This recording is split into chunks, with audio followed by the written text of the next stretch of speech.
And so for some of us, there were not nearly the level of experiential opportunities that we provide to students today. Here we have a number of clinical opportunities. One of the ones that is doing amazing work, for example, is the Veterans Clinic. We have served over 90 veterans, bringing in over $1.5 million for veterans whose benefits were denied through the system, and we help them through the claims system. And so that's one of the things I'm really proud of, is the service we provide to our nation's veterans through our clinical opportunities. We've, of course, got the prosecution clinic. We've got a KJ here. We've got our family violence clinic with Mary Beck. We've got Jim, our entrepreneurship legal clinic, run by Director Jim Neiman, which takes startups from concept to capitalization. Jim, how many entrepreneurs have you helped since the clinic's founding, in how many years ago? Over 200 in the first 3 years that we've been in existence, and over 85 businesses. Yeah, so this is one of the things that perhaps distinguishes your law school from when you were here. But it's not just our clinical opportunities that help students walk out of the law school ready to practice law. We've got great, is Carol Newman here? Yes, absolutely. Carol Newman is there in the back. She teaches contract drafting and deal skills courses. And let me tell you, those are the most sought after courses in the entire law school. And I have heard students say that they never had a more practical law school class in their entire career. And so we have a number of those types of things. Is Ron Uphoff here? Ron Uphoff has worked with our Innocence Project, helping those who are wrongfully convicted. As I say, we have a number, Erika Lietzan is here to be honored tonight, but Erika helps students with extensive writing experience on regulation of drugs and devices. Regulation of drugs and devices. And one of the things, you'll hear more about Erika soon, but one of the things that distinguishes her as a professor is she came to us as a partner from Covington and Burling after, is it 17 years? 18 years of practice experience. And so she is one of the people that's conveying a rich practice experience to our students, so they walk out ready to walk into your offices and do the work of lawyers from day one. We also have Chuck Henson here. Another thing I'd like to highlight is we have had extraordinary success this year with all of our advocacy teams. So Chuck, tell me a little bit, or tell everybody a little bit about the success of our teams this year. Well, we sent approximately 20 students to competitions. We're uniformly successful in both arbitration and our mock trial teams and our appellate advocacy teams at the regional level have competed well at the national level, and it's a tradition that's in the blood of this school, and we're continuing it. Yeah, we're incredibly fortunate to have Professor Henson spearheading a lot of, there have been other professors here as well, spearheading a lot of those efforts to put winning teams on the road, and I am just really proud this year of what our students have done representing us in state, regional, and national competitions. Our faculty continues to gain in stature both in Missouri, nationally, and internationally. Our faculty has 27 tenured and tenure track faculty. We've got 5 books published this year from this faculty, which is pretty astonishing.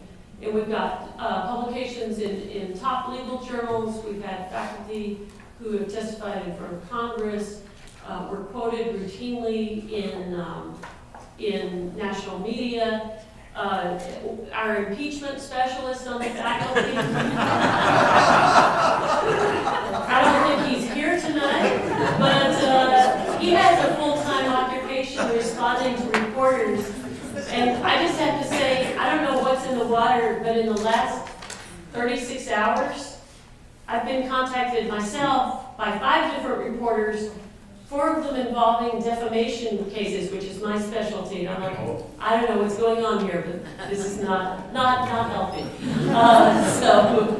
So our faculty continue a tradition of excellence, and it's not just excellence as scholars, but excellence as teachers.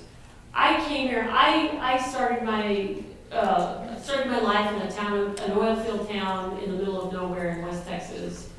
And I was the first person in my family to go to law school, largely due to a dean that I met in a parking lot at Texas A&M University.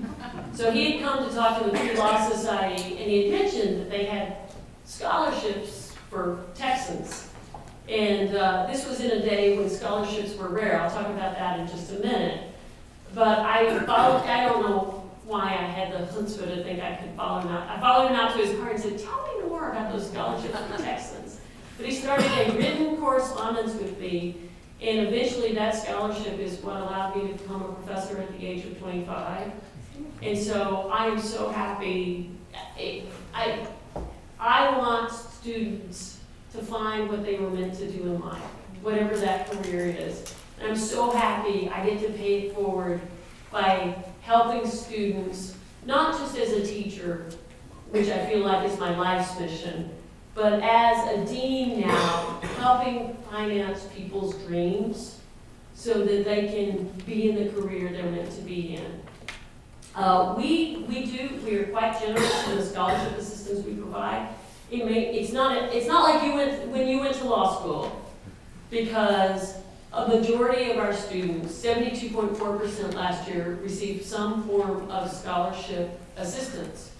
And so I will tell you, those of you who are practicing lawyers, if people are coming to your office and they say, should I go to law school?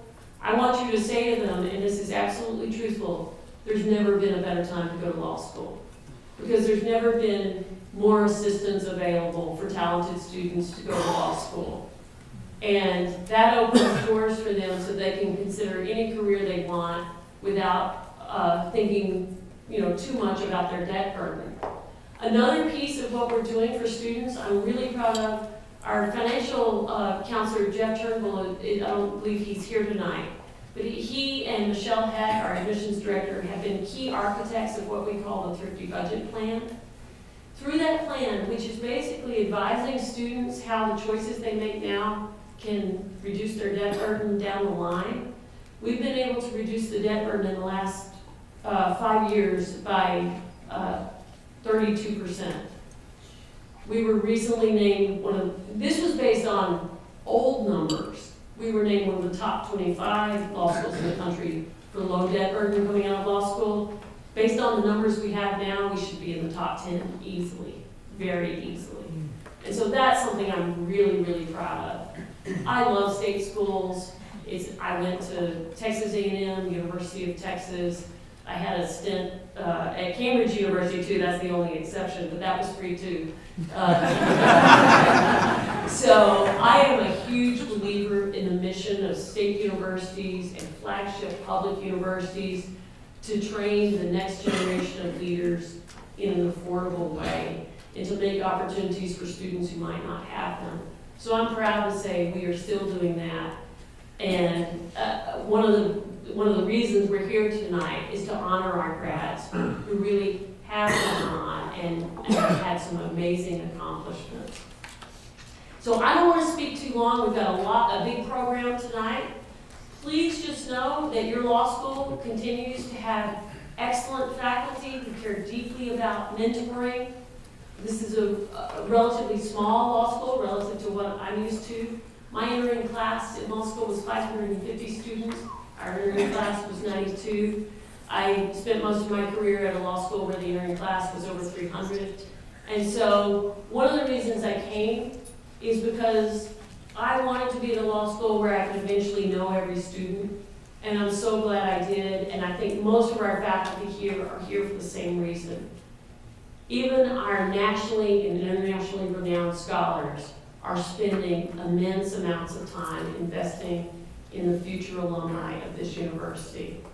So I hope those of you who are here will talk to some of our students, find out what their experiences are now. And as I said, I don't want to take too long, but the future of your law school is very bright. And we're so glad you're here. We want you to be back as often as you can and to share your experiences with the next generation of tiger lawyers. So, thank you. So I'm going to go on.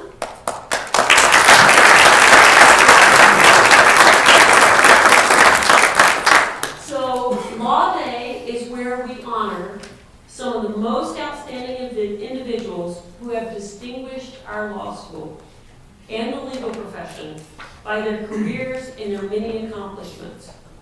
We are going to begin with the Citation of Merit, which is the highest alumni award bestowed by the School of Law.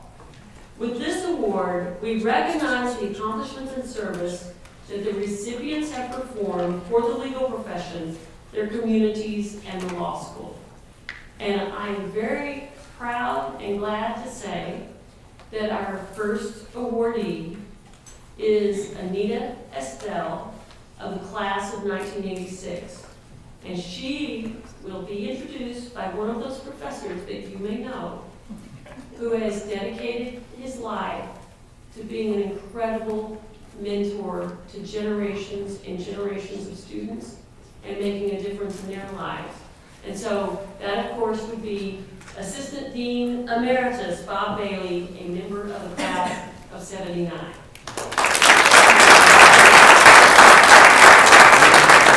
Good evening. As the Dean said, we have a lengthy program, and Lynn Byler is a recently hired events planner for us, and she told me, I showed her my speech, and it was about 12 minutes long, and she said, Ken Shane said, don't do it well. And she said, you have 3 minutes or less. And so I pared it down, and I'm going to do it in 3 minutes or less, but it doesn't do justice to the person that I'm about to introduce to you. But let's set the stage. Anita Estell grew up in Decatur, Illinois, in a household with a divorced mom who raised 5 older brothers of Anita's and a younger sister. In 1979, the year that I graduated from law school and started teaching here, Anita arrived at the University of Missouri for Rush and checked into her dorm with her pen pal roommate. She'd been communicating with a pen pal roommate. They greet each other and everything's going fine until the father walks in. And the father, after delivering a racial epithet, said, this can't happen. And he went and got the dorm manager. And the dorm manager came back a few minutes later and said, Anita, I found another room for you with an African-American roommate. So pack your bags and we'll take you down. And Anita said to the dorm manager, I'm staying here. If you find a room for her, that's fine. So the first thing I want to tell you about Anita is that she is very confident and very assertive. Second, Anita attended Rush, and she'd been told in high school that joining a sorority at MU would be a great way to meet friends and fellow classmates. So Anita traipses from the dorm over to Memorial Union and walks in, and there are 900 white, smiling faces. Anita was the first African-American woman to rush on this campus. Now, this caused a lot of consternation on campus, and there were lots of opinions, most of them not favorable. But Anita said, look, I came here to rush, I'm going to go through the process. So she went through the process. She persisted and didn't get picked. But the second characteristic I want to tell you about Anita is that this is a woman who has great gumption and grit. So she finishes her undergraduate degree in journalism, which she came here for, and then she decides to come to law school. First generation did law school, not an easy chore. It was not an easy time at law school, but once again, she persisted, she prevailed, and she graduated, and she moved to Washington, D.C. to start her career. She began on Capitol Hill with the House Appropriations Committee. Then she moved to President Clinton's transition team. Then she became special assistant to the Department of Education secretary. She knew what she wanted to do, and she wanted to be inculcated into the culture of Washington, D.C. politics, because she knew that she was going to become a lobbyist. And that's what she did. She learned the legislative ropes in Washington, D.C., and she starts a lobbying career. So the next characteristic that I want to tell you about is that Anita has always been eager to learn, and she's always been willing to accept new challenges. So Anita began her career as a lobbyist in Washington, D.C., and what a fabulous career it has been, and which is why we, in fact, are honoring her this evening. Today, she's president and CEO of the Estell Group, a bipartisan, full-service government affairs and relations firm. She is the first African-American woman to head a Washington, D.C. lobbying firm. And in Washington, D.C., Larissa and I were just in Washington, D.C. I had lunch with Anita, and I can tell you that she genuinely is regarded as one of the top lobbyists in Washington, D.C. If I do my 12-minute speech, I would tell you all the things that she has lobbied for. But suffice it to say, she's literally brought in billions of dollars for the organizations that she works for. So the next characteristic is that she's a pioneer. She's a leader, and she's someone who forges new paths. So, finally, as I said, 2 weeks ago I was in Washington, D.C. with my wife and Larissa and Joe Swanigan. And they had never met Anita.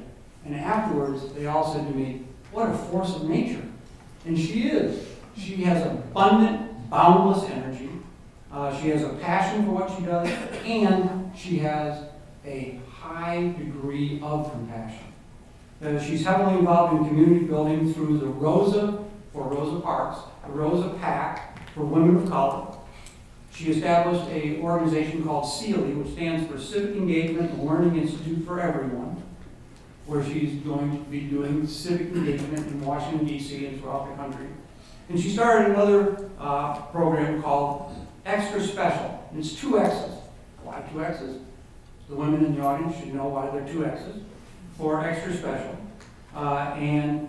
It's extra special and free, and it's a public affairs and media company. This is a woman with boundless energy. So, we are proud today that Anita is a member of our sorority/fraternity, the legal profession, and we are equally proud to recognize her for her many accomplishments with this year's Citation of Merit.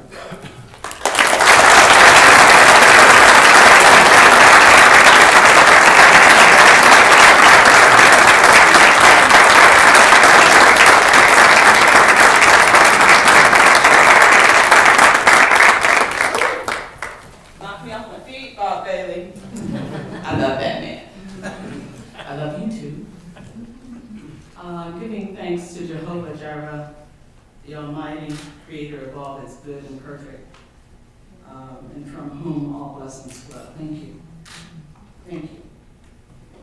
First of all, thank you. Bob recruited me, so he has to say good things. I was a journalism student raising hell on campus, and he said, come on over here. And I got over here and made a whole bunch of mistakes. He said, oh, but it turned out okay. Dean Larissa, I love you so much. I'm so glad to see a woman as dean here. Let's give her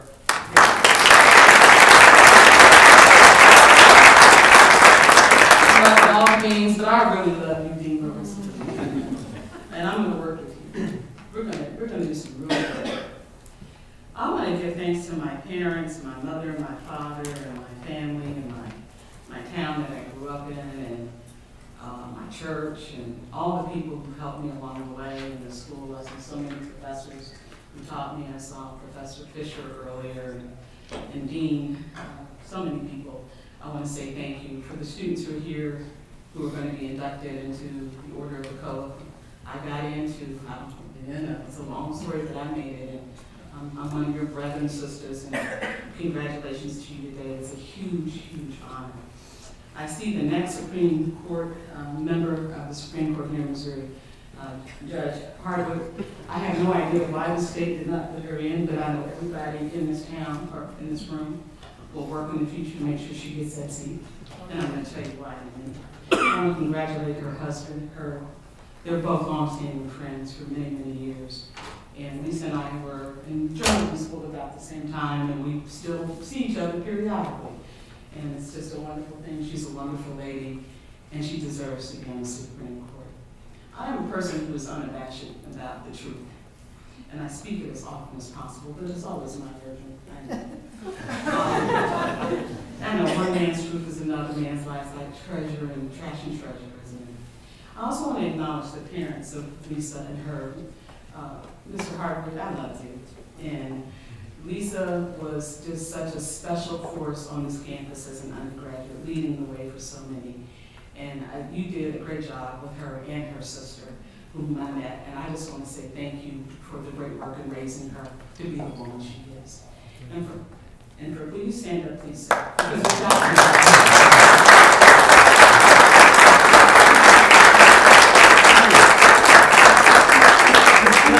I'll stop with one thing with her, young lady. Our name is White. I'm sorry. I meant white. I'm sorry. I want my, so when I get home, my wife to understand that you did say White. I'm so sorry. I meant to say white. It's a long story. Look, I've been up since 2:30 this morning, East Coast time. My apologies. Mr. White, I'm sorry. But I'll get this Hardwick right. Joyce, isn't that Hardwick now? It's Joyce. I'm using up my time here. Joyce is Herbert's mother, and she makes the best sweet potato pies in the world. That's all I'll say. So, I just love you. But it's so important because without our parents, none of us would be here. And black parents have it harder. And when you're raising a black child and a black woman child, you've got to pour a whole bunch of love and confidence in order for us to make it. It's not easy out here. It's not easy out here. And the reality is, I'm getting the highest award tonight, and I say I have the shortest bio. I have a 2-page bio, right? I've won the merger and acquisition global deal of the year. Oh, yes, I have. $21.6 billion, SoftBank acquired Sprint. I'm not just a goody-goody two-shoes out here not making any money, okay? I just don't have to brag about myself all the time. I've been there, done that. I can do whatever I want now. I'm free. I'm free. And I'm a business person. So if you want to see the longer bio, I'm happy to share it. But this is the point I want to make. Black women, the National Association of Law Placement released a report on diversity and inclusion. And Kansas City ranks as the city with the lowest number of black partners in the United States of America, with 0.81%. 0.81. I was a partner at Hulston Hall for 8 years. I know what the issues are. The New York Times Magazine just published a report that states that it's the experiences of black women that are causing them to have low birth weight babies, have their babies die. There are serious mother mortality prenatal issues here, even with educated, affluent black women. The disparity between white women's births and black women's births is greater now than it was in 1850. Sheryl Sandberg, leanin.org, and McKinsey Company have issued a report looking at all women in the corporate pipeline. We come in from law school and these other programs in great numbers. We never see the C-suite. It's not a glass ceiling issue. It's a leaking pipe issue. So two of the men and women in this room, you're going to school with black women now. You're going to go out into the labor force with them.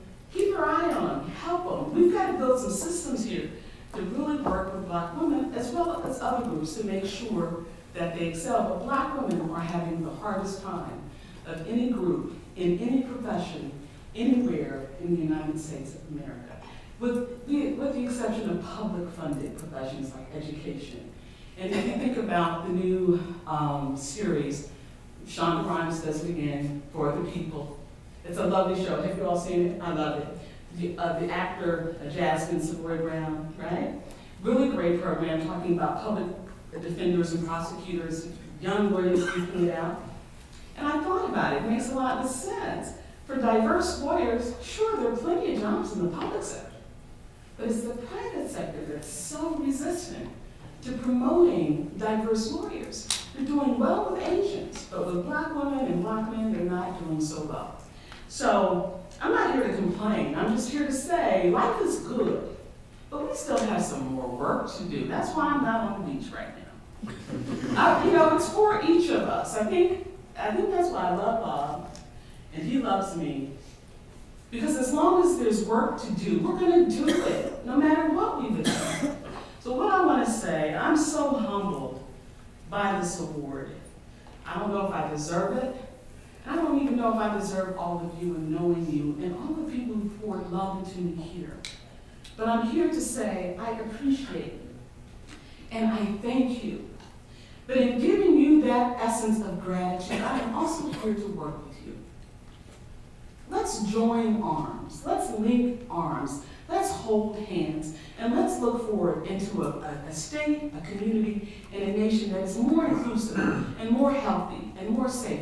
For all Americans, we still have a lot of work to do. And just because you're a lawyer working 80 hours a week doesn't mean you can't take time to do the right thing for all people.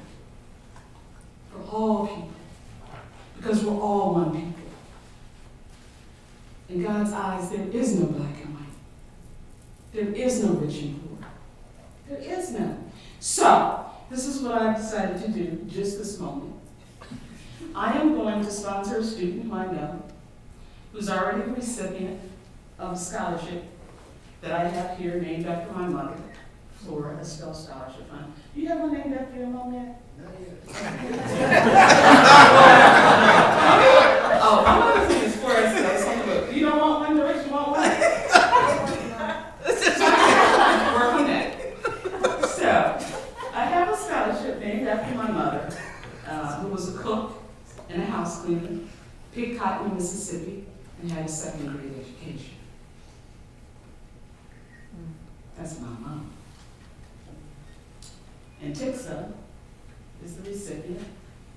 And I have been working with Senator Schumer's office in Washington to place more diverse talent in the U.S. Senate.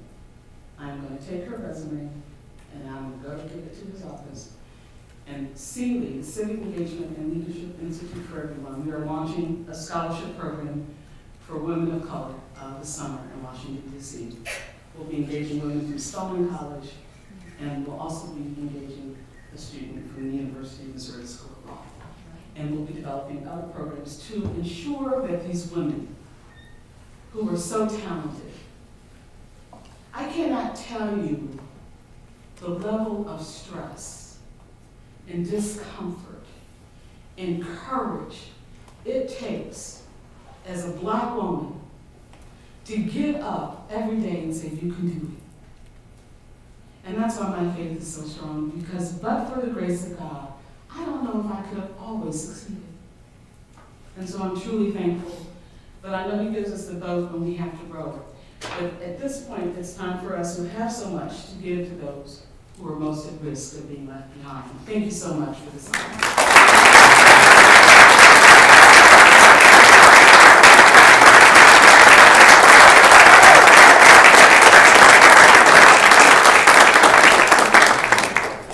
Thank you so much, Anita.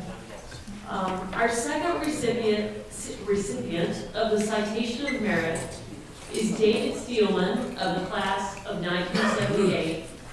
He is the current president of the University of Missouri System Board of Curators, and he will be introduced by his classmate, Thomas Herbert.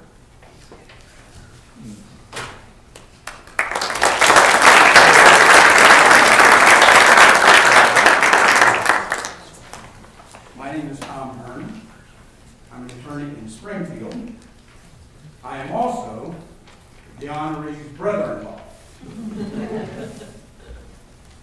He had the good judgment to marry my sister about 30 years ago, and she is obviously a woman with great patience and an unusual capacity to forgive. Now, the reason why I am here is about 5 weeks ago, I received a forwarded email from Mr. Steelman, which in pertinent part said, David, You must find someone to introduce you at the Law Day Awards ceremony. No more than 4 minutes. Now, I don't know where I ranked on Mr. Steelman's list of potential persons to introduce him, or how many of my projections he may have received before he got down to the table, or whether he had any acquaintances who would agree to speak for 4 minutes on any topic at any time. But whatever the reason, I'm honored to be here and to introduce Mr. Steelman. I first met David 43 years ago on our first day in law school. Those that know David now would be surprised that the David of 43 years ago was quiet, kept to himself, seldom had much to say, and well, was just kind of boring.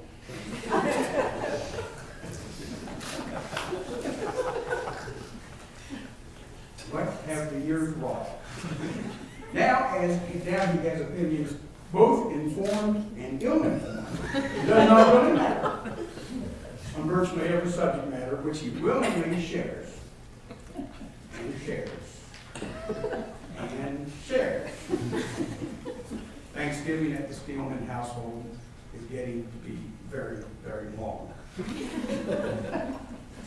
He no longer is boring, at least according to the Missouri Times, which ran an article that said Steelman was, quote, one of the 10 most fascinating people of 2015. Somehow I missed that. The author of the article also opined that David was, and I quote again, one of the only people affiliated with the university system with any practical sense of state politics, end quote. Now that article was published anonymously. And to this day, I'm very suspicious about the identity of the true author, who remains nameless, and whether he could be among us tonight.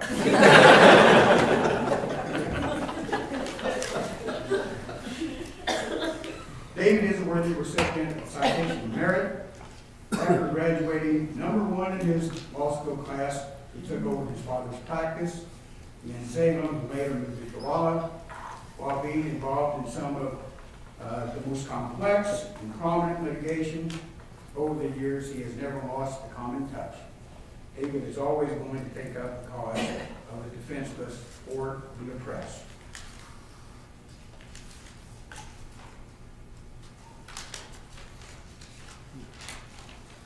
He served 3 terms in the legislature. He was its youngest minority floor leader at the age of 27.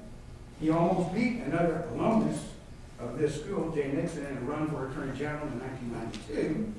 And after serving the University of Missouri in many capacities, the Governor Jay Nixon, appointed him to the Board of Curators. Governor Nixon, of course, was alumnus here in 1981. His father was an alumnus here in 50, who attended law school with David's father, who was an alumnus in 1952, and with my dad, who graduated law school here in 1950. And one of the purposes of this law school on Law Day is to transmit a love and respect for the law to succeeding generations. The Steelman clan is exhibit #1. His father, Gorman, was one of the best known and well-respected, most well-respected lawyer judges of his generation. David's sister, Debbie, daughter Amanda, son Sam, graduate 2017, and future daughter-in-law Courtney, graduate 2017, are also lawyers. So, as you can see, the law, this law school, and family tradition are exemplified in tonight's honoree. And my 4 minutes, and maybe a little bit more, are over. So I'd like to introduce to you the recipient of the 2018 Citation of Merit, David Steelman.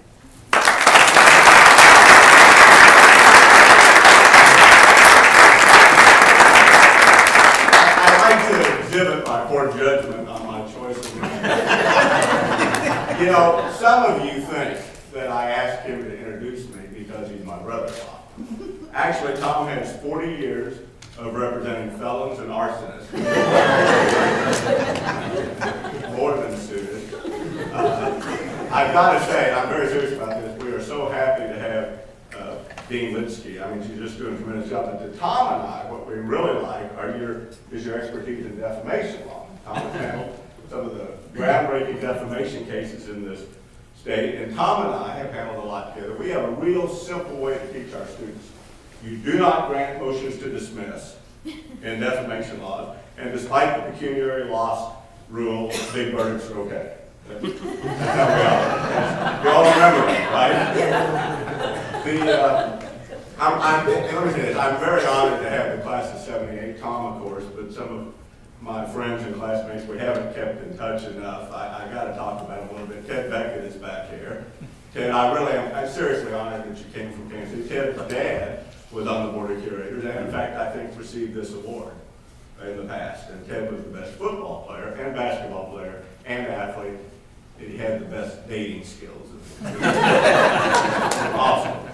Thom Sodergren, who's a distinguished jurist at Cole County. Thom was the class cartoonist. He would do these brilliant cartoons of all of the professors as they gave their lectures, and nobody ever saw him take a note.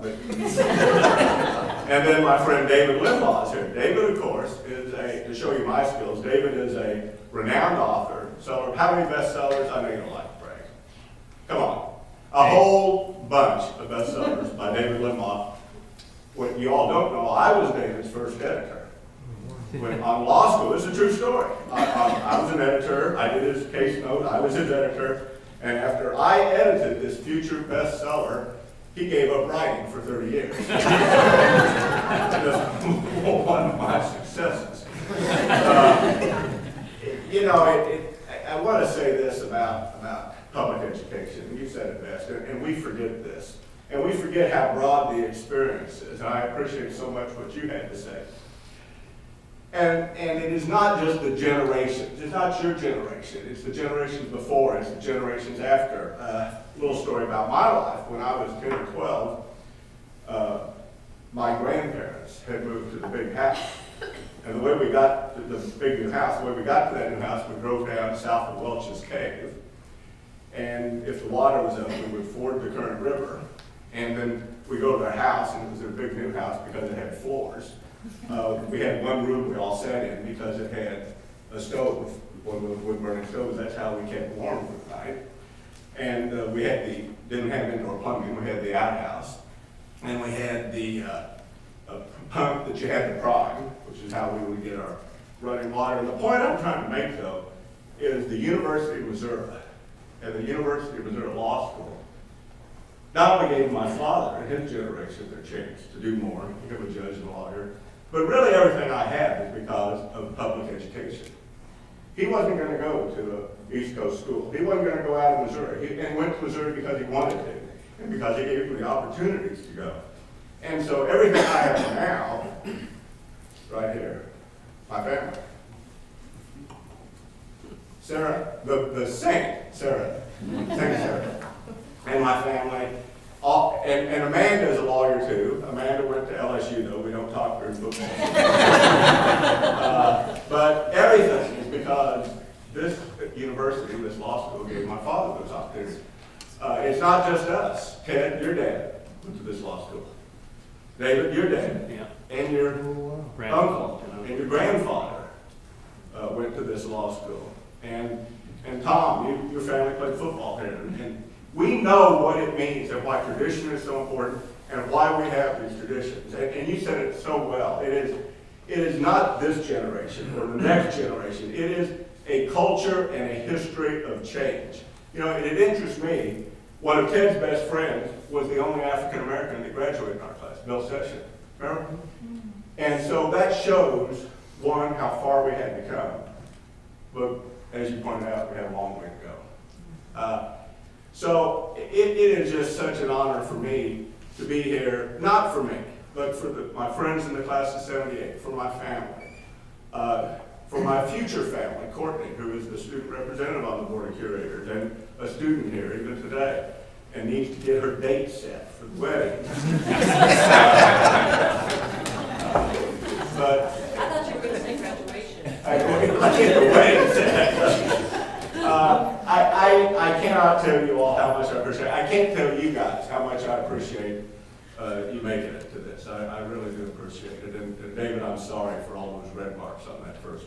You'd have 3 times as many bestsellers if I hadn't been your first editor. The university matters, and what we do at the law school matters, and the practice of law matters. I want to say this about the practice of law. I don't think it's understood what it really is, and it's our own fault. I will tell you, I think there is a big difference between being a hired gun or a mercenary and prostituting our beliefs. And sometimes I think we in the law forget that. It is important that we understand not just critical thinking, but ethical thinking. And despite what people say, it is that ethical thinking. It is that understanding that we are constrained, and there are lines that we can't go past, and there are things that we don't do. And we understand why. It's because we represent people, we represent real people, and we owe it to them and our obligation as lawyers not to cross those lines. And that ethical thinking is something, frankly, I think the world needs more of, and I think our practice, our business needs a little more of. And I want to say this too, and I'm very serious about this. I'm so happy one of the honorees tonight is Elijah Haahr, who is going to be the speaker next year. And it's been a while since we've had a Mizzou law grad as speaker, and I think that is important. Now, I will say this about Elijah, here's what bothers me though. So I'm talking to Elijah about the class of 78, and he points out he was born in 82.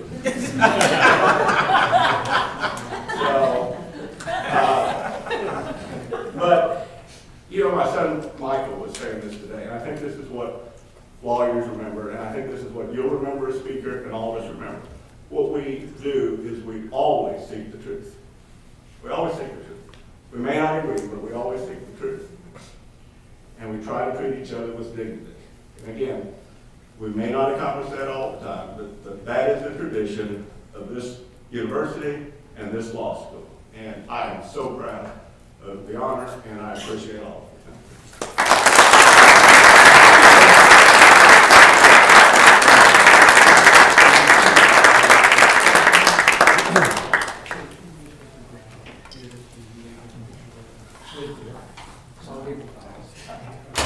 Bob Bailey, once again, is going to bail us all out. No, we need to get pictures of the flags. Okay. Over here. A big bird.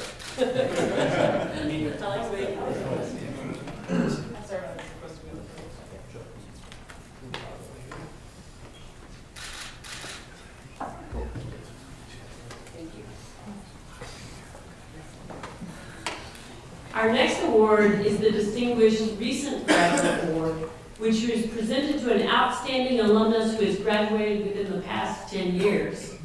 I bet you know who it's going to be now. It's the one born in 82. This year's Distinguished Recent Graduate, Representative Elijah Haahr, will be introduced by Professor Thom Lambert.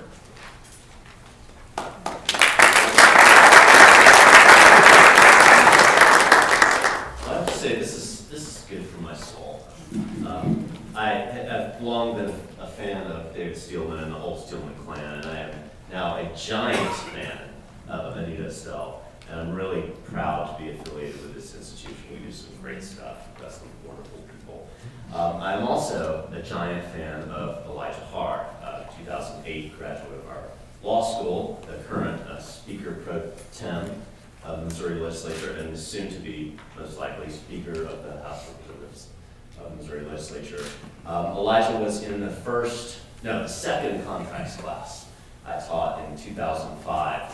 And this morning, in preparation for this, Casey Baker and I pulled up the face sheets from that class. And I saw Elijah wearing a t-shirt that could only be described as super geeky, with a galaxy on it. And he had a little soul patch and some somewhat unfortunate facial hair. And Casey Baker said to me, Would you have ever thought that that guy would be the speaker that And as I thought through it over the course of the day, I realized, you know what? I would have. I actually would have. Let me tell you why. Elijah's very smart. He was a good student. He was constantly prepared for class. He's a very articulate communicator. He asks good questions, both in and out of class. He's a good thinker. Elijah is really willing to do a lot of drudge work, right? Just the horrible stuff. And I know this because he was the editor-in-chief of the Missouri Environmental Law and Policy Review, for which I was the advisor, and they have to do some really tough stuff. Journal work is no fun. I always refer to it as like Tom Sawyer and the Whitewashed Fence. You convince people that it's an honor to do this too much reading. They try not to do it, and then they get in the job and realize it's terrible. But at the time, Elijah just did a bang-up job. He had no problems with the journal. I was most impressed. So he was a hard worker. He could do some stuff that's no fun. I knew that he was very interested in policy, and he's very committed to the state of Missouri, and particularly the Southwest Missouri from which he hails. I knew this because we took a road trip to St. Louis together to see Justice Scalia. Justice Scalia gave a talk at the Missouri Athletic Club. We went together along with his wife, now wife. I didn't know at the time that you two were an item, but you were. And on the ride down, we talked extensively about policy, not politics, but actual policy ideas. It was really stimulating, fantastic, very engaged mind. And Elijah, told me, I don't want to be a lawyer that makes a lot of money. That's not what I'm about. I'm about serving my community. I love this place. I want to make it better. Now, there are a lot of law students who are smart and articulate and willing to do work that's no fun and interested in policy and concerned about their community. So that is not enough to suggest to me that this guy would be a successful politician. The reason I knew that he would be a successful politician is because I learned on this trip, or soon after, that Elijah is a camera hog. Until recently, there was a photo in the subplaza of the law school of Elijah and Justice Antonin Scalia and one half of Professor Lambert. He had hogged that camera and denied me my opportunity to have a photo with Justice Antonin Scalia, and I'll never get that opportunity. In the fall, I got to go to the president's tailgate, which was very exciting for me. And I get nervous when I meet important people. I don't meet that many important people, but I was going to meet the president of the University of Missouri system for the first time. So I wanted to have a little, something to talk about with him. And the only thing I knew about him that I thought was worth discussing is that he likes cowboy boots. So I thought, okay, we're going to talk about cowboy boots. I've got this all planned. So I go to the tailgate and I stick my hand out to meet Moon Choi, the president of the university system. I introduce myself, Thom, I'm a law professor. And he goes, "Oh, Professor Lambert, you know Elijah Haahr." And then we talked for the next 15 minutes about Elijah Haahr. I didn't get to talk about cowboy boots, but we did talk about Elijah Haahr. So, in preparation for this, I emailed Moon Choi and asked him, do you want to say anything about Elijah Haahr? So here's what he had to say. He said, "As a state representative, Elijah has been instrumental in restoring the budget for public higher education, which benefits the University of Missouri. University leaders appreciate his partnership around collaborative efforts in Springfield for the university, specifically the School of Medicine Clinical Campus, which helps the university to deliver upon the state's needs to produce more physicians for Southwest Missouri." Moon says, "This speaks to his commitment to workforce and economic development for the state. And we also appreciate his commitment to access and affordability for Missouri students who wish to pursue higher education." And then he goes on and says, "You could tell them that he's a product of public higher education and a big believer in land-grant institutions, etc." I won't do that because I think that's pretty obvious. But I do want to thank you, Elijah, on behalf of the University of Missouri Law School, the University of Missouri system, and the citizens of Missouri who benefit from what we offer the state, and you are helping us offer the state. We want to thank you for that, and we're very proud of you.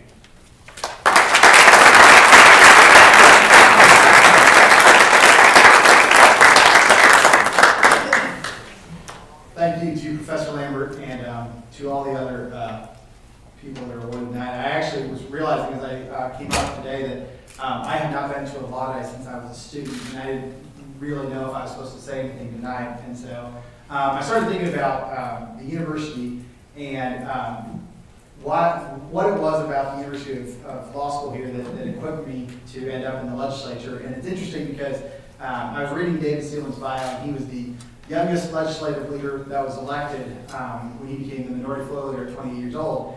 Next year, when I become the Speaker of the House, I'll be the youngest speaker in state history, both of us Mizzou law grads. And so what is it about this university that equips people to serve in public space like that? And I just look back on my experience in law school here. I got to be a part of so many unique opportunities here. One of which, I was a member of the first Powell Thomas courts with Solicitor General Leighton, and we went down to the Capitol, constantly doing that. I was involved in the moot court mock trial, oral advocacy board of advocates space. In fact, I think I was the student that went to the faculty and said, we don't actually have an arbitration team. I'd like to have an arbitration team. And I went to Dean Bailey, and we got that off the ground. The first year we had a team. We actually had two teams, and they both won the regionals and went to the nationals, and it's been going ever since then. But it's also, as much as anything, the people that you surround yourself with and that you get to experience as colleagues. My class of 2008, when I graduated, there are 8 members of that class that actually work in the Capitol right now. 3 of which were elected as state representatives, several that work as staff, some work as lobbyists. And that's an experience, when I was graduated college, I was looking at going to law school. I looked at schools all over the country and had scholarships to go to several out of state, but kind of knew I wanted to move back to Springfield and try at some point to get involved in public service. And everybody had said, if you ever want to do anything in politics in Missouri, the best place that you can learn that skill is the University of Missouri Law School. And that's why I came here. And serving with people like Caleb Jones and Robert Bernado, who, in fact, this is an interesting story. We elect a speaker a year and a half early. And so you actually have a speaker in waiting race. And the person, one of the people that I ran against to be the next Speaker of the House was Robert Bernado, who also was a 2008 Mizzou law grad. It's a unique opportunity to be here, and it's a unique proving ground for what you get to do in the Capitol. The last way that it uniquely equips you is when the dean was talking about, we have one professor that has been asked a lot about impeachment lately.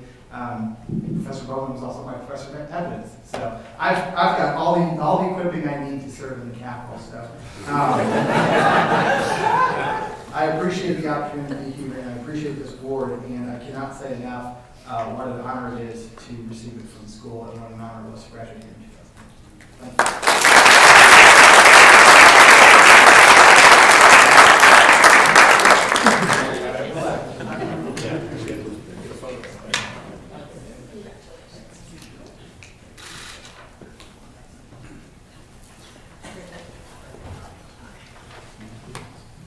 So the law school annually recognizes an individual who is not a graduate of the school, but who has distinguished himself or herself within the legal profession, including legal education.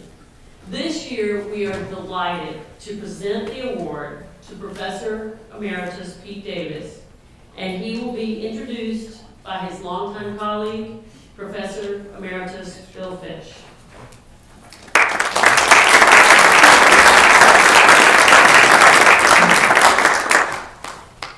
3 minutes, huh?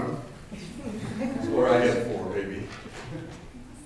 Pete and I have a long history together. We are exact contemporaries. We're the same age. We came to Missouri Law School in 1970, same time.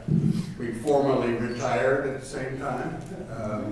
And we both did some adjunct teaching after that. He's held out a good deal longer than I have, but I'm really proud to introduce him. The theme here is distinguished. And let's start with a student. He was a distinguished student. He got a BA in physics from Haverford College. He went to University of Wisconsin Law School, was managing editor of Law Review and Order of Coif. He was a Fulbright Scholar after law school at Australian National University in Canberra, studying Australian water law. He was an associate for a year in the Patent and Trademarks Forum in District of Columbia. Then was a research attorney in the Wisconsin office of the United States Department of Agriculture while he was working on his research doctorate, SJD, Doctor of the Science of Jurisprudence. And his thesis was Australian water law. He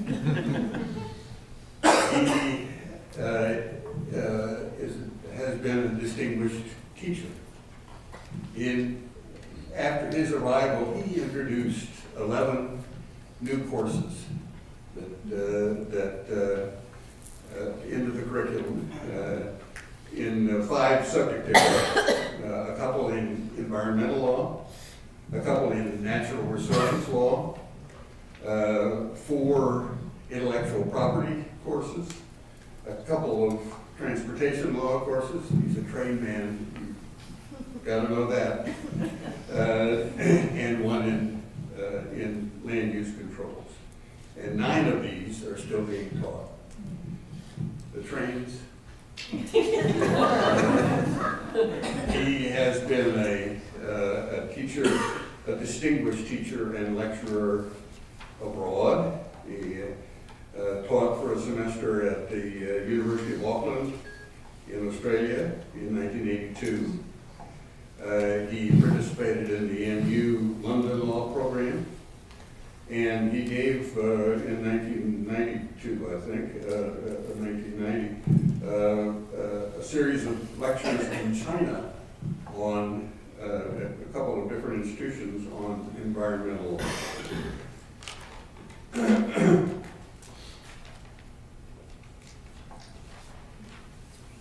He's a distinguished scholar. 40-odd law review articles, mostly in water law, still being consulted by the Australians on their water law and how to develop it and so on. 5 chapters and updates in a treatise on water and water rights. And he's distinguished himself in public service. He's been a member of the Columbia Planning and Zoning Commission for 8 years. He was a member, and is currently on the Railroad Advisory Board, trains. And he has a couple of very serious hobbies. And if you ever go to his home and go up above his garage and see what he has in the way of model railroads, you will be stunned. And he's also a photographer. I think maybe I have made this in the allotted time, but I can tell you that I'm very honored to have been asked to introduce him. He is definitely worthy of this award.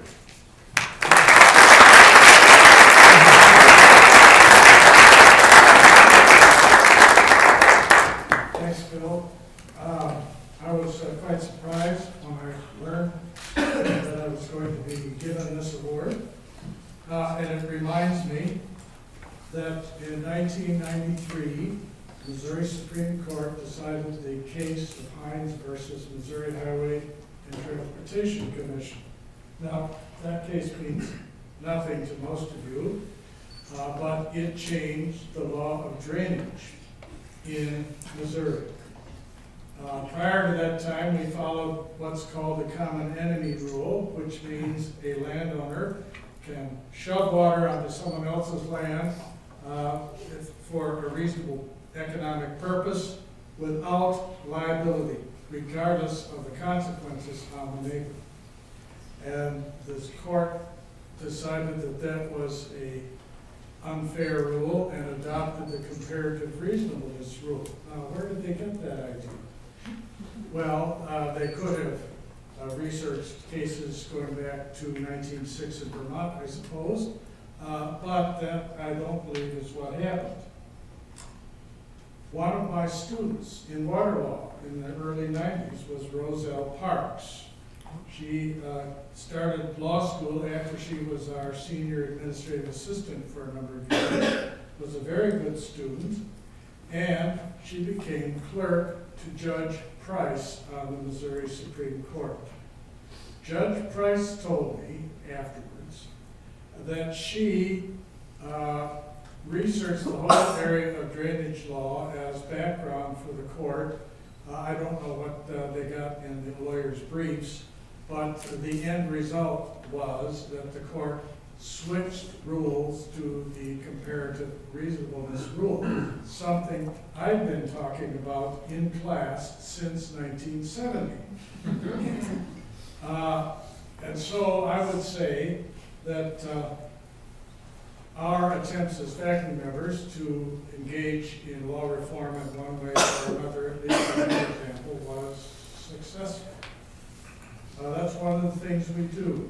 We also try to interest our students in various legal questions, to give them, to love the law.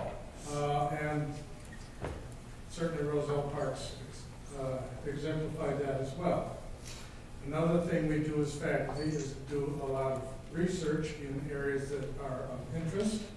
And as you know, water law is my interest. It started out in Australia. Why did I study Australian irrigation law? My mentor, Professor Boischer at Wisconsin, says, Pete, we don't know anything about Australian water law. And he was right. There was a 5-page law review article in the prior 50 years. And Fulbright is supposed to go do original research. So I went, I did it. And the Australians have been consulting my works ever since. Now, I was certainly not the only one to be starting research at that time, but I was one of the major ones. And if you want to look at my thesis, it's in the library.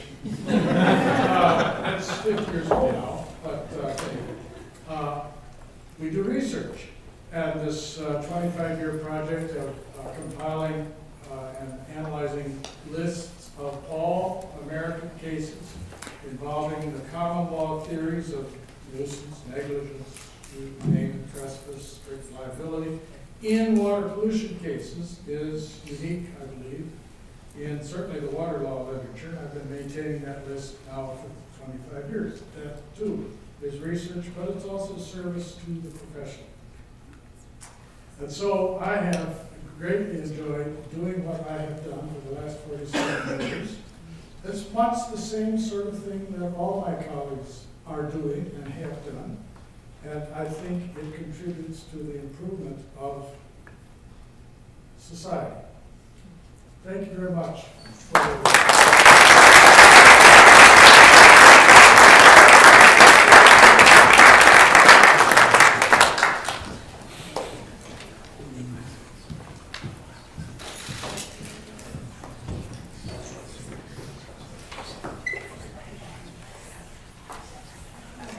The law school created our Entrepreneurship Award to recognize alumni who have demonstrated excellence in the area of entrepreneurship.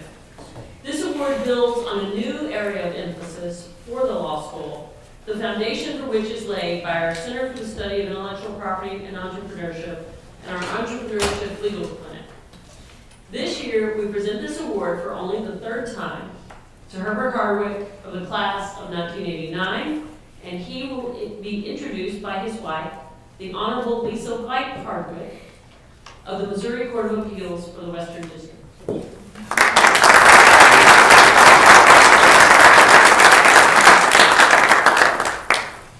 evening. Good evening. Before I talk about her, I have to talk about my friend Anita. And if you've ever met Anita, you will never forget it. She is indeed a force of nature. She takes a room by storm, but yet she still goes about her work fairly quietly. Every time I come upon her, I'm always amazed at what she's been doing because I haven't necessarily heard from her, but she is a true force. And I want to thank her for her leadership, her courage, and the voice that she gives to the issues that often lie beneath the surface. and she has a way of bringing them out, putting them on the table when I thank you.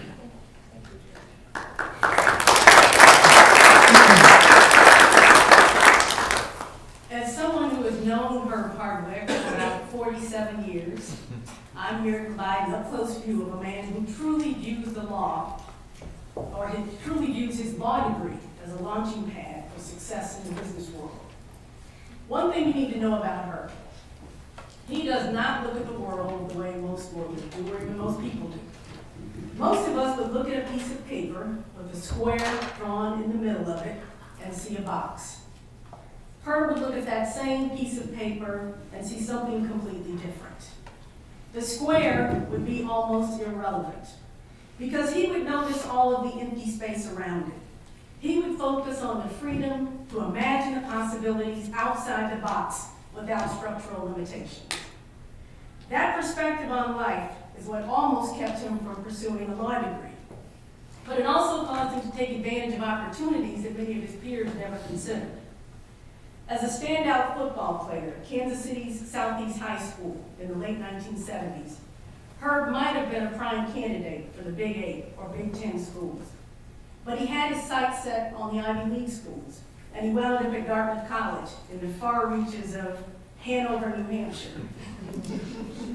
After college, he was working as an analyst and a banker with big firms in New York City, but he was more intrigued with his mother's home-based business, known as Joyce's Pies. You've already heard about the sweet potato pies.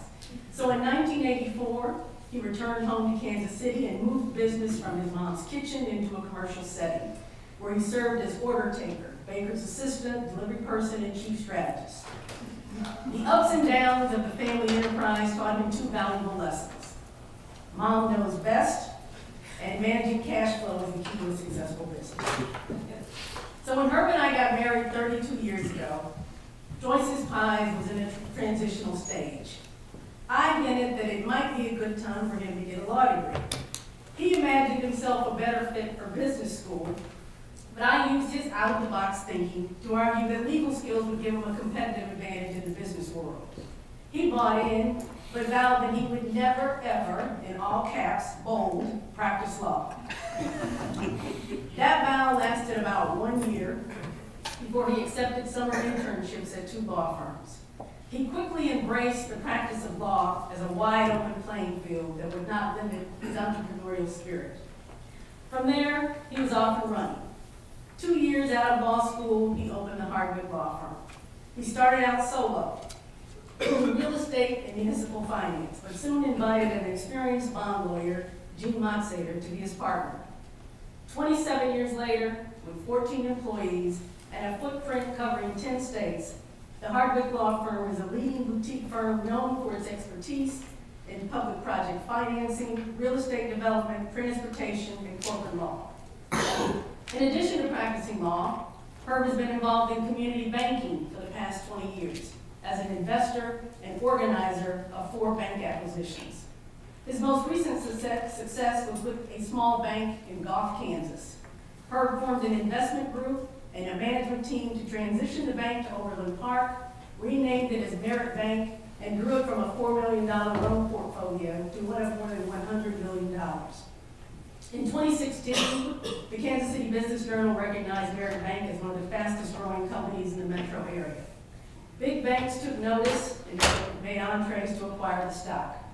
Serving as chairman of the board of both the holding company and the bank, Herb steered the group towards a very profitable sale of the entity last year.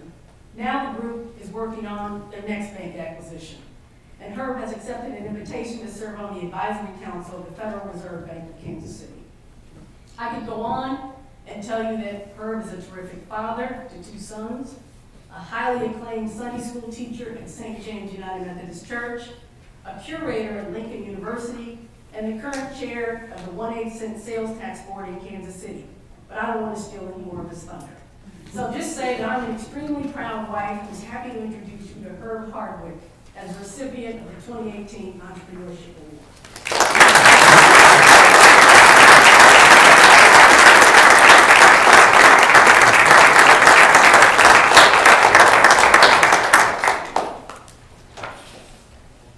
Ms. Haahr, being married to a rock star.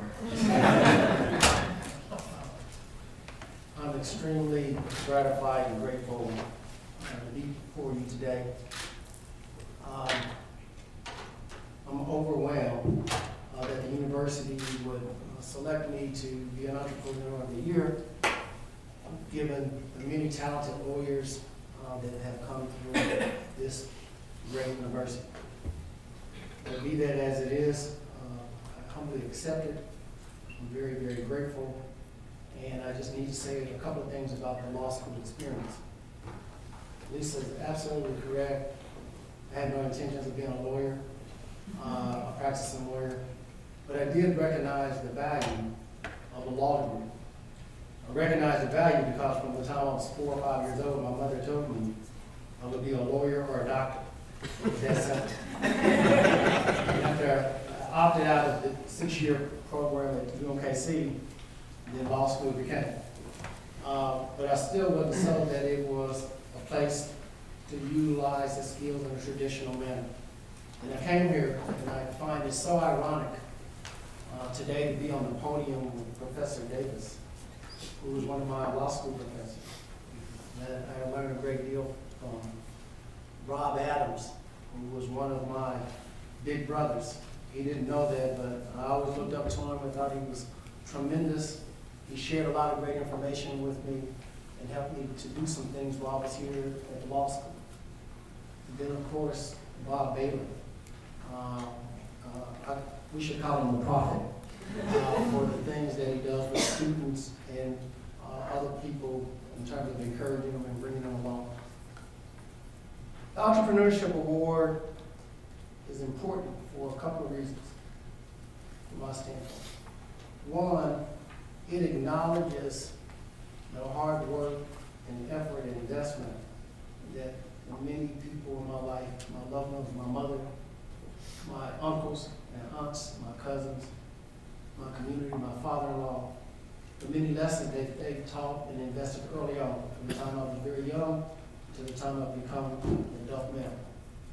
But for their encouragement, as Anita pointed out, and guidance, my mother teaching me how to dream, I would not have been on this path. So I think it's very, very important that when you have an opportunity and you're recognized by a body such as this, to acknowledge the people who made the difference in your life. And they have made the difference and they continue to make the difference. The other thing I think is noteworthy is that to be an entrepreneur requires certain skills and gifts. And it took me a long time to kind of come to terms with that. When I would say I was 24 years old and I was sitting in a bank for Joyce's Pie. I went to go get a loan. And the banker, who was the president of the bank, says, we were kind of talking as an aside. He says, so Hardwick, what do you want to do besides grow Joyce's Pie? And I said, I want to sit in your seat. And he started laughing. He said, what do you mean? He says, you want to be a bank president? I said, no, I'd like to own a bank. And he kind of looked at me and he's kind of puzzled. He says, you're kidding me, right? I said, no, I'm not kidding you at all. And it was kind of an odd thing for a 24-year-old to say, but I kind of thought in those terms. So he probably said to himself, he says, this is a young guy. What does he know about banking? He's African American. What does he know about banking? How could he ever do that? Well, just because there were doubters along the way, not only in terms of building a law practice, but building a bank and the other ventures that we get involved in, that never deterred me because I always felt that one, God gave me the ability and the vision to do this, and I feel that it's part of my mission to do what I do. And then the other thing that's really important to me is that when you have opportunities like this, and I think this is true for all the lawyers and all the leaders in the room, you are a symbol. And I feel like in a lot of ways that I've become a symbol for young people to encourage them to say, you can do those things that have not yet been done. You can walk those paths that people have never walked. You can do those things that people have doubted that you could do. And so my life mission is to demonstrate, first for my children, and then for other children, that you can do and be whatever you want to be in this great country. Despite all of its shortcomings and all of the things that occur, it's still a land of opportunity. And you must have the vision, the heart, and the courage to take advantage of those opportunities that may come your way. And so I believe that the University of Missouri afforded me that opportunity. And for that, I'm forever grateful for the education that I had, the opportunities that have come about, the things I've been able to do for my family, and equally important, the things I've been able to do for others. If God is willing, I'm going to make that scholarship for my mother. And I'm going to hopefully be productive and make a difference for others. Thank you.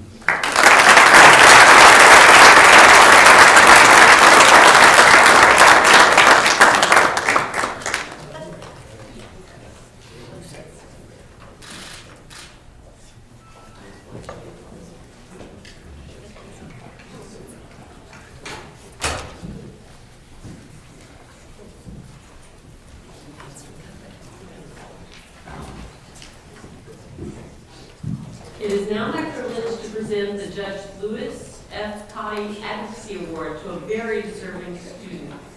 Judge Cottey served the people of the state of Missouri from his graduation in 1931 until his retirement from the First Judicial Circuit in 1979. Judge Cottey was an exceptional attorney in person. He was a lawyer's lawyer and a judge's judge. We're very grateful to Judge Cottey's family and friends for establishing this award to recognize a student who has excelled in written and oral advocacy. This year's recipient is Sarah Rowan, a second-year law student from Bell Hill, Illinois. Sarah graduated from West Virginia University with a bachelor's degree in biology. She has volunteered extensively in her time at the law school, earning the recognition of the 1L Top Pro Bono Achiever Award. In addition to juggling classes and volunteer opportunities, she also serves as a teaching assistant for legal research and writing and advocacy and research for Professor Ann Alexander of the class of 2008. After classes end this summer, she will work as a summer associate at Thompson Coburn in St. Louis. Please join me in congratulating Sarah.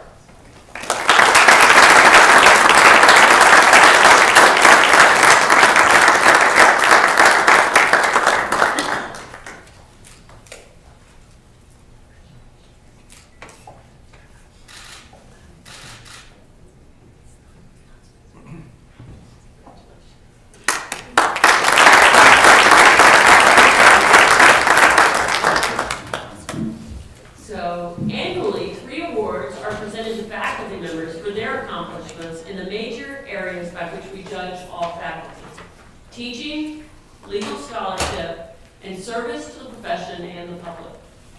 Our first award is the Husch Blackwell Distinguished Faculty Achievement Award, which was established in 1980 by alumni and friends of the law school in the Kansas City firm whose name the award bears. If we have any members of the firm here with us today, I would ask them to stand so that we can thank them for this wonderful gift. Do we have any Husch Blackwell lawyers here with us? So, the Husch Blackwell Award honors a faculty member who has distinguished herself in teaching the substance and skills necessary for our students to become outstanding legal practitioners.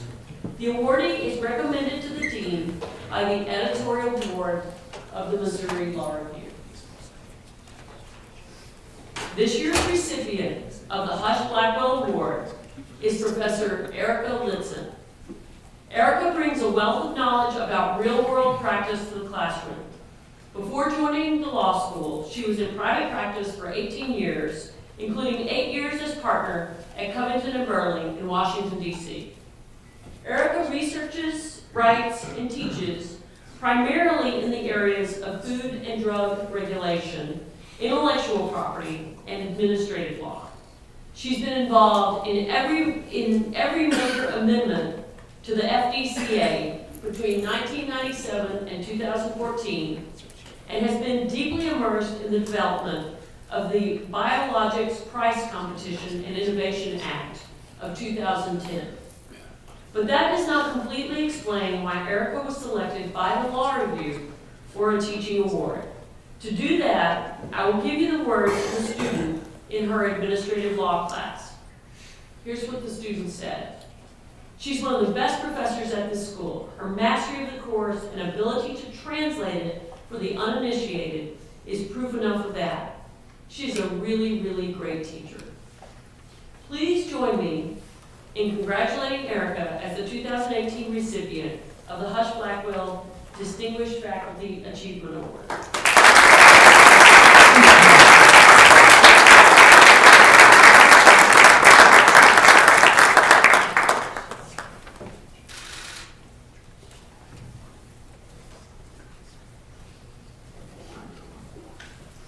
Our next award is the Cottey and Bacon LLP Excellence in Research Award.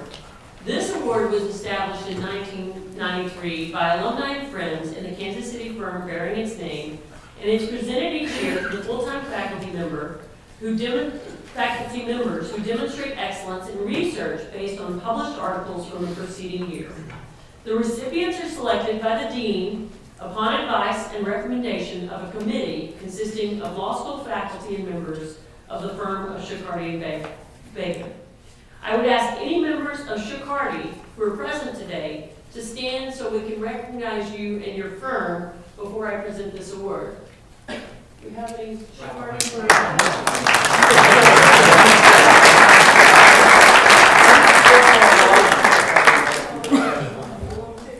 And Lietzan. So we have a number of Cottey folks. Thank you so much for this.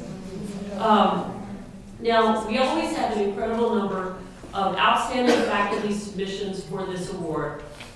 And our first awardee tonight is Professor Thom Lambert. And he is recognized for his book, How to Regulate, A Guide for Policymakers, which was published by Cambridge University Press in 2017. Thom's book has received accolades from some recognizable names in the legal profession. Cass Sunstein, who is a professor at Harvard and is a former administrator for the White House Office of Information and Regulatory Affairs, said, "This may well be the best guide ever to the regulatory state. It's brilliant, sharp, witty, and even-handed. And it's so full of insights that it counts as a major contribution to both theory and practice. Indispensable reading for policymakers all over the world, and also for teachers, students, and all those interested in what the shouting is really about." Douglas Ginsburg, Chief Judge of the U.S. Court of Appeals for the D.C. Circuit, said, "The title notwithstanding, this book will be valuable for all policy wonks, not just policymakers. It provides an organized and rigorous framework for analyzing whether and how inevitably imperfect regulation is likely to improve upon inevitably imperfect market outcomes." Thom's scholarship focuses on antitrust, corporate, and regulatory matters. He's an award-winning teacher and scholar and has received the Cottey and Bacon LLP Excellence in Research Award twice in the past for his outstanding scholarship. Please join me in recognizing Professor Thom Lambert as one of our 2018 recipients of the Cottey and Bacon Excellence in Research Award.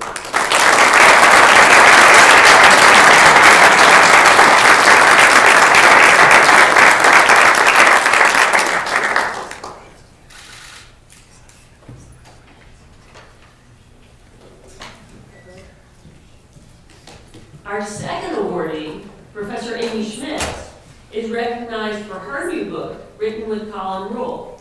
Her book is called The New Handshake, Online Dispute Resolution and the Future of Consumer Protection. It was published by the American Bar Association in 2017. Amy's book was reviewed by F. Peter Phillips, an arbitrator and mediator who practices through Business Conflict Management LLC in New Jersey. In his review of her book, he said, "These are timely, innovative, and creative ideas. And it's a refreshing reminder that the law follows and seldom incites human endeavors." New developments in trade relationships come from the felt needs of the market. And when the market undergoes fundamental reshaping, such as the multi-jurisdictional, multi-legal, cross-cultural, clickable world of contemporary online retailing, we lawyers are fortunate to have people like Amy Schmitz and Colin Rule to point us to the leaders and encourage us to follow. Amy focuses her research on online dispute resolution in varied exchange contexts, with special focus on consumer claims and means for consumers to obtain remedies. She is often an invited speaker on topics related to consumer protection, consumer arbitration, and contracting behavior. And she's also actively involved in outreach, including production of a consumer film, fine print voice, and management of a nonprofit consumer outreach website and app, My Consumer Tips. Please join me in recognizing Professor Amy Schmitz as one of the 2018 recipients of the Shook, Hardy, and Bacon Excellence in Research Award.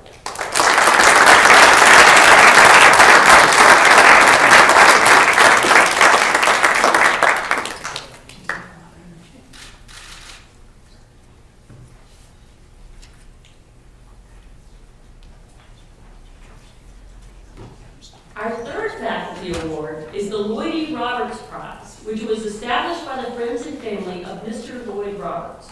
It's awarded to the faculty member who has made the most significant contribution to improving the administration of justice within Missouri, nationally or internationally. This year, this award is presented to Professor David English for his leadership within the legal profession, in particular for his efforts in national law reform.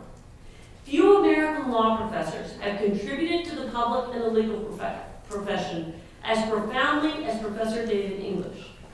Through his work as Uniform Law Commissioner and a member of the Joint Editorial Board for Uniform Trust and Estate Acts, David has participated significantly in the drafting of dozens of uniform and model laws on the subject of trust and estates.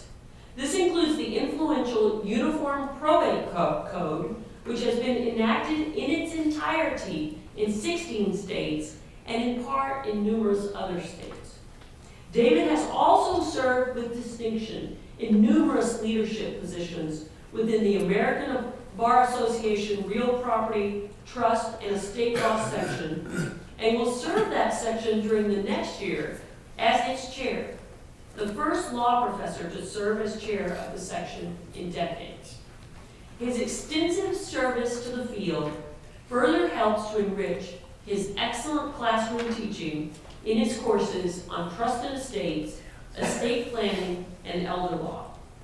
Please join me in recognizing David as this year's recipient of the Loyd E. Roberts Memorial Prize in the Administration of Justice.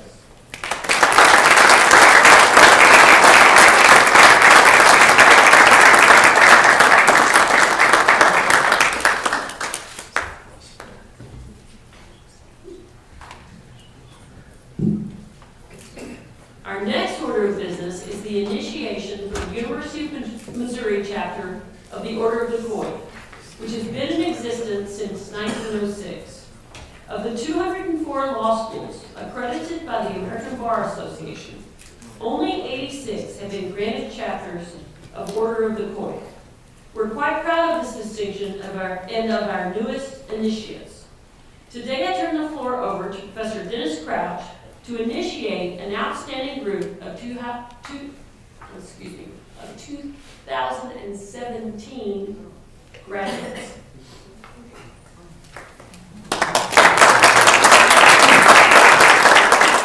Thank you very much. As president of the Missouri chapter of the Order of Coif, I call this meeting to session.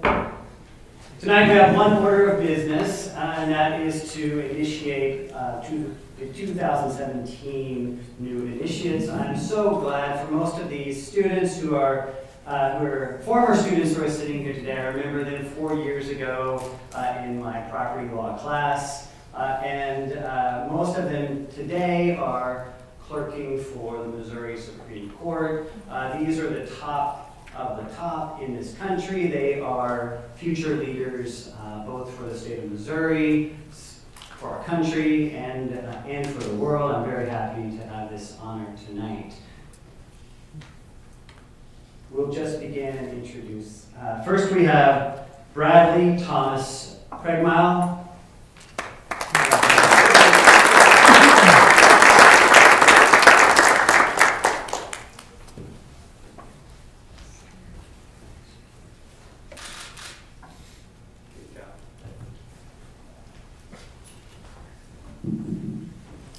Matthew Rhodes Davis.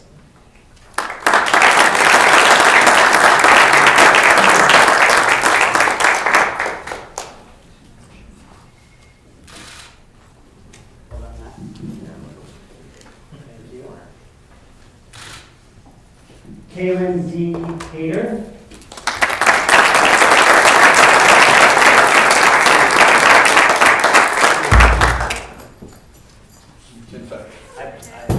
Have that effect on the cameras?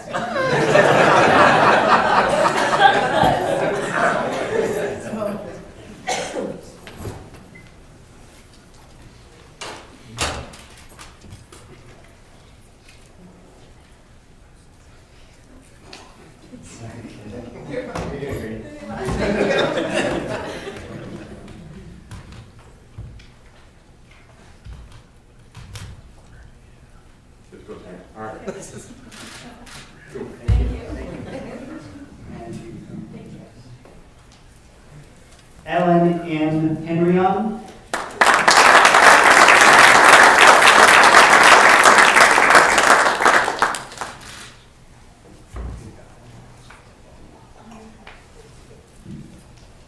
Ryan Matthew Persha.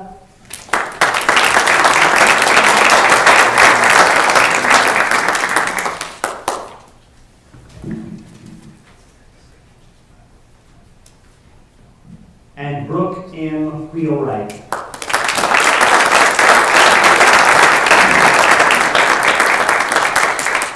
Can we shoot one guy in classes? Yeah.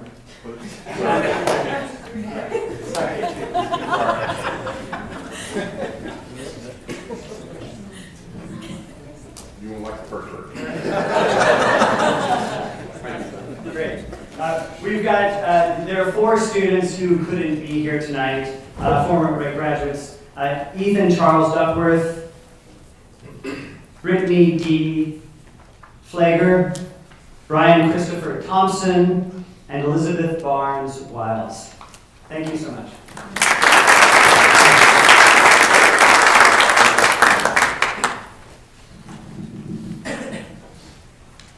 In addition to those students who have just been initiated, the law school is allowed each year to induct a graduate as an honorary member of Order of the Coif. Our inductee is a person who has distinguished herself within the profession, within her community, and on behalf of her alma mater. To introduce this year's inductee, Melodie Powell of the class of 1981, I asked her classmate, Jean Paul Bradshaw, to come forward.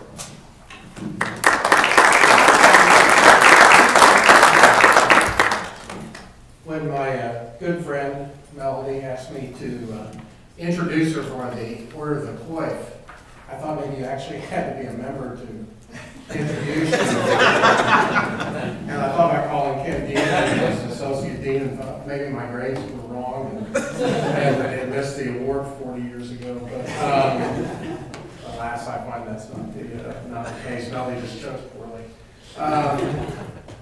You know, it's really nice to be here tonight because I look at this group of people, some of whom I know, some of whom I'm getting to know and watch, and it's really an incredible statement about, you know, the folks that come through the law school and what people like Bob Bailey. If you've noticed, anybody younger than me and David has thanked in some fashion Bob, and it's people like, well, I sort of say people like Bob. I'm not sure there is anyone quite like you, but it's people like Bob who make this school special and are the result of what you see up here are people like that. So it's really neat. And Melodie fits in perfectly with the folks that you've seen on her for so many other things. We met, it occurred to me, as I was getting ready for this, it is exactly 40 years ago that we were finishing undergrad here at the university and getting ready to start here in the fall. At the law school, Melodie and I both went undergrad here, both acted in a lot of the same things, but somehow really didn't know one another as undergrads. And so, you come to law school, and back then, the schools with the classes were just starting to have women more and more in the class. That's still a relatively small group compared to what it is today. And as I look back on it, it never stood out to us that Melodie and so many other women in our class were in fact women in the sense that they fit right in, and I think it's because they had to be a little stronger, and they were not intimidated by being in a fairly small minority, and that certainly wasn't the case for Melodie. You will see when she gets up here, she's not a large person. She's diminutive physically, not imposing, and yet she always manages to get her way. When you hear her speak, now keep in mind, she grew up down in Saxton, and she has that southeast Missouri soft drawl. When we go to, we sometimes travel to SEC games together. She's become our interpreter. We take her to Oxford, and places like that, she can talk the language for us. But somehow that combination, we discovered very early in class that it was better just to do what she wanted, because that's ultimately what was going to happen, no matter if we resisted. There were several of us that lived in Jefferson City between our second and third year of law school, and Melodie was working at the Attorney General's office, and while the rest of us were busy, planning the softball game we were going to play in that night or that sort of thing, she was either A, sitting in the back calculating everyone's softball statistics, or B, more likely getting ready and actually doing the work in the Attorney General's office, because what happened between the second and third year was that the AG's office discovered she was quite talented. And while the rest of us were doing our pretend arguments and trial practice during our third year, she actually argued a case in the Missouri Supreme Court. There's a whole lot of lawyers that go their whole career and don't argue cases in the Missouri Supreme Court, and she did it while we were still in class. And to the law school, a couple of years ago, another young lawyer or young law student argued a case, and in the transcript that was published that she was the first one to do that. That's wrong. Melodie, to my knowledge, was the first one to do that, and that's a pretty impressive task. And so, to no surprise, the Attorney General's office, John Ashcroft at that time, hired her, and that was very good for them. She argued cases in all of the courts of appeal around the state, represented agencies, and did her work. Most probably, importantly, met her husband, Jerry, who has been so much a part of her success. Jerry did not go to the University of Missouri. He went to Missouri State, and then went out to the East Coast to Washington, I believe. And but I would say it's probably done more for the university than 99% of the graduates, because he's been there with Melodie. Because what happened as she practiced law and moved on, in the AG's office, there was somewhat of a scandal involving something called the Second Injury Fund. A lot of people don't know that even exists, because it's a part of workers' compensation law. They had to clean that up, and they asked Melodie to be the one to do that. So she took on the task of the Attorney General's office, cleaning up how they had dealt with the fund, and that led her into her area of practice of law. So when they moved to Kansas City, she continued to practice workers' compensation law, recently became an administrative law judge dealing with workers' compensation cases.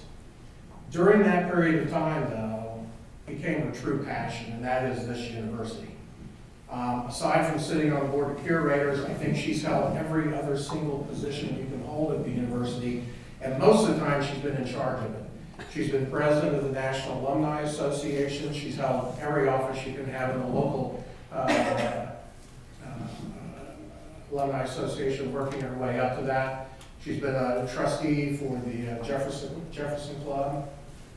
She was one of the founders of the Griffith Society, which is a society dedicated to mentoring women in leadership roles. So she was one of the ones who founded that and one of the co-chairs for that. But the most impressive thing, and she's like I said, she's held leadership in a position, and I think everything you can do at the university. But the most impressive thing is the mentoring she has done with students that come through the Student Alumni Association board. She refers to them fondly as her kids. And I think, you know, her kids, when they pass through Kansas City and they need a place to stay, go, and she and Jerry let them sleep on the floor, or better places if they're available. They fill it up. But they sleep on the floor, they feed them, they take care of them, they treat them like family. We all have a tailgate, by the way, the best tailgate you will experience. Come by Lauderdale, and you can experience it. Melodie runs it, so you know it's going to be good. But those kids come by there. And now some of the kids that she took care of actually have kids of their own. She has adopted this university. She has taken care of this university. She has devoted her life to this university.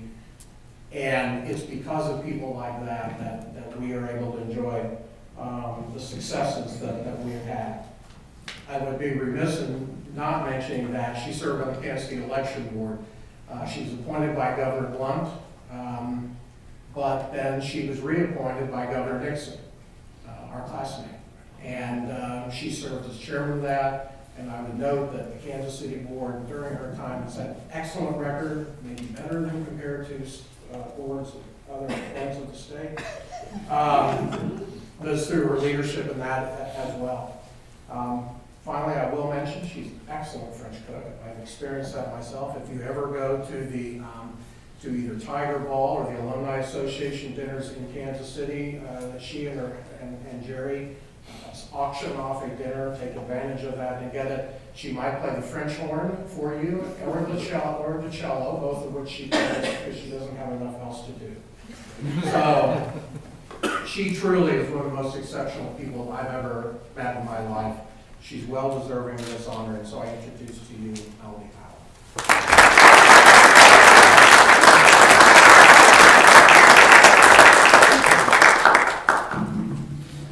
Thanks, Gene, very much for the kind introduction. It's probably the nicest things he's ever said about me. I also want to thank you and Diane for coming up tonight from Kansas City to share the evening. Many thanks to the law school. I don't know who's responsible for this. I was very surprised and overwhelmed when Dean Linsky contacted me a few weeks ago asking if I would accept this year's Honorary Initiate for the Order of the Coif. When I looked back through the program tonight, I realized that my mentor, Dick Weiler, was the recipient of this award in 1998. And Jerry, I don't know if you remember, but we all came to the ceremony that evening to support Dick. To be included in the same group as Dick Weiler is extremely special to me. So I'm deeply appreciative and very humbled by the award.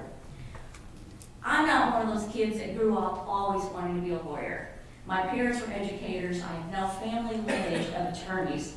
I wasn't exactly sure what my future would be, but all I knew is I wanted to major in French.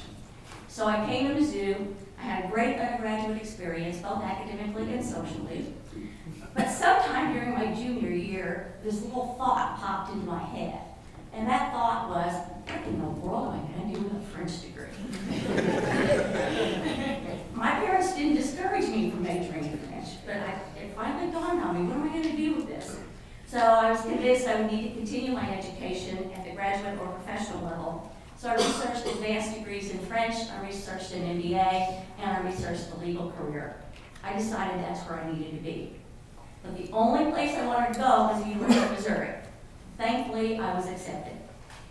Pursuing a law degree was a very good decision. The education I received here at Mizzou Law prepared me to think critically, analyze all issues, and ask questions to support any position I would have to take on behalf of the client.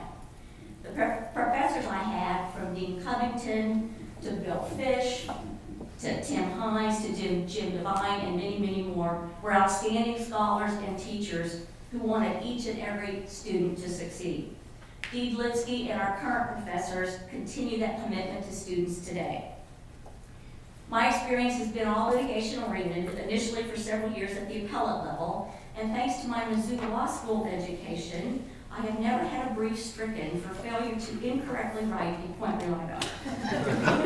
And then at the administrative law level, litigating cases before the Division of Workers' Compensation, and now just 3 weeks old as a judge hearing those cases. What I want to convey to the young alums tonight, and to the students that are here, is 4 of the 5 positions I've held in the 37 years I've practiced law were attained directly or indirectly through Mizzou Law alumni, either former classmates, friends of former classmates, or judges. Here at Mizzou, we always tout the J-School's success in maintaining connections through their graduates, the Mizzou Mafia, if they still call it that. I would argue that Mizzou Law grads do an equally good or better job in nurturing and maintaining these important connections. So all of you, remember that when you are looking for a job, when you're moving to a new area, or when someone calls you asking about opportunities for Mizzou Law grads. Again, my heartfelt thanks for this Honorary Initiate Order of the Coif Award. I am truly, truly honored. Thank you very much.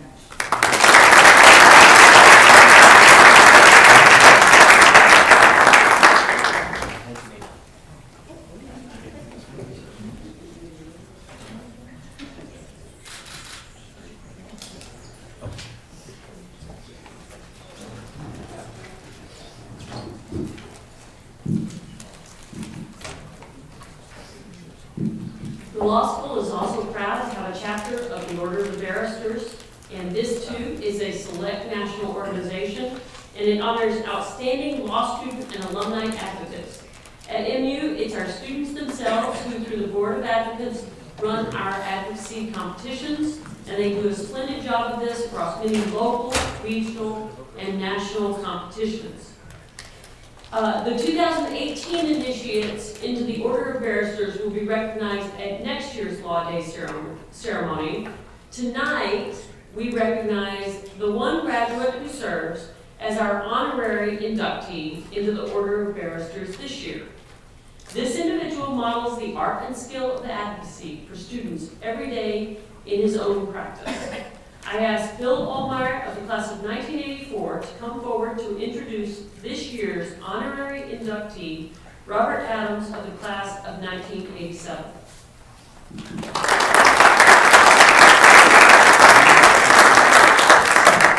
So I'm here to introduce a Missouri graduate, a Missouri lawyer who really needs no introduction. I mean, after all, what can I tell you about Robert Adams that you haven't read about him already? Except maybe to tell you most of it's true. Robert, I don't know why or how he decided to go to law school, but he had a bit of a role model. His father, who many of you may know, practiced law for 50 years in Kansas City. He was a Missouri grad who got lost on his way to law school and ended up at KU. Robert returned the favor. He started at KU and then found the way to Missouri to get some education eventually.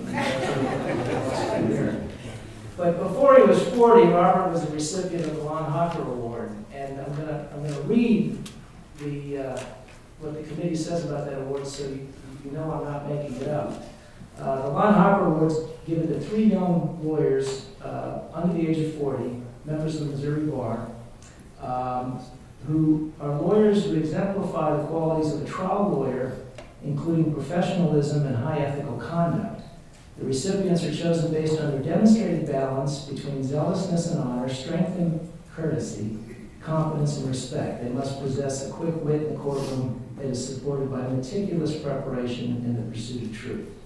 And Robert was awarded the Haahr Award in 1997, and it would be wrong if you said that he peaked too soon, because since then he's done nothing but continue to exemplify each of those qualities in everything he's done.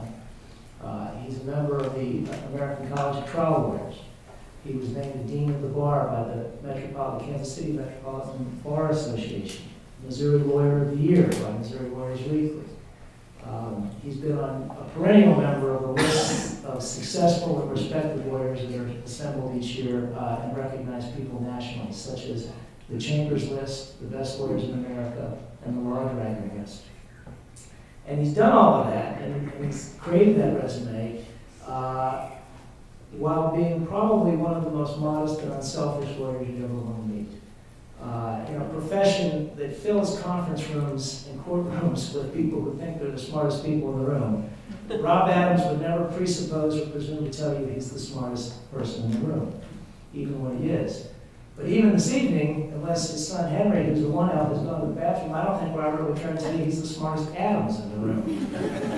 But having said that, I'm pretty sure there's nobody in the room who knows more about the relationship between chicken feces and groundwater contamination or the lack thereof. There's probably no one in the room who knows as much about pelvic organ prolapse as Rob Adams. And if you know anything about it, you know how difficult it must be to defend those cases successfully at trial, which he's done more than once. And there's probably few lawyers in the room who know the difference between a pump jack and a steering pump, but I can assure you Rob Adams does. He's done all of that by working hard, by being credible, and being civil to everybody he comes into contact with, whether it's judges, jurors, opposing counsel, or witnesses, or clients. He's the kind of lawyer that's on everybody's short list. He gets called sometimes a week before trial, a month before trial by clients who know they have a problem they need to solve and somehow realize they may not have the right resources they need to solve. I don't know many lawyers who try the kinds of cases Rob tries on as short as notice as he gets, but I can assure you he puts the kind of preparation and the kind of effort into that work that people appreciate and understand. Robert graduated in 1987, went to Cottey and Bacon, where he has been and was more than a partner. He's been a leader, he's been on the executive committee there, he's been a practice group leader, he's been a mentor, he's been a friend, and he's been a contributor to that firm's growth and success. And throughout all of this, he's never lost sight of the most important part of his practice, and that's his family. He's been married to Sue for 29 years. He's got 4 children, 2 college graduates who are out in the real world gainfully employed. Henry's here getting his law degree. He's got another son at KU who hopefully will find graduate school on this side of the state line. But through all of it, Rob's been the kind of lawyer that the rest of us all wanted to be. So I don't need, and you don't need me to tell you what a good lawyer Rob Adams is, but I will tell you this, if you don't know him, he's more than just a good lawyer, he's really a great person.